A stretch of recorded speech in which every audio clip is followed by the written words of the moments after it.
It is now day 5 in the search for survivors at the condo collapse in South Florida. 10 people are confirmed dead, and now 150 are still unaccounted for. The Army Corps of Engineers is now with an international team of search and rescue workers.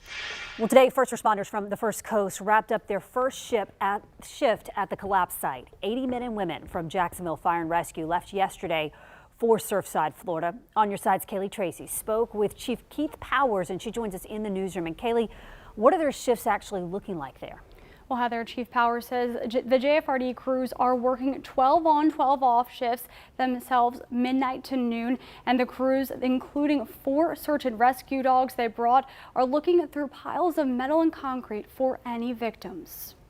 The things that they're seeing, it's just stuff that, that's going to affect them for the rest of their life. 80 men and women from the Jacksonville Fire and Rescue Department responded to the call Sunday to help in Surfside. I brag on our department all the time, and I'll continue to brag about them. You know, the men and women that they all raised their hand and said, "Hey, I want to go," and they were selected to go.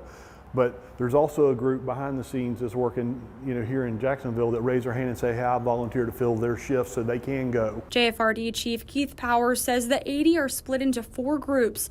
2 work on the pile of rubble and 2 are on standby and monitor conditions there in case they need to make a rescue. During our 12-hour operational period, we're also rotating our crews to keep them fresh, and the fresher they are, the safer they are, because when you get tired, you kind of miss things, and so we don't want them to do that, so we're rotating them on a regular basis. Power says they'll continue to provide Surfside with equipment and crews as they request both. And they're working in a very dangerous atmosphere with the toxins that are in the coming out of that pile.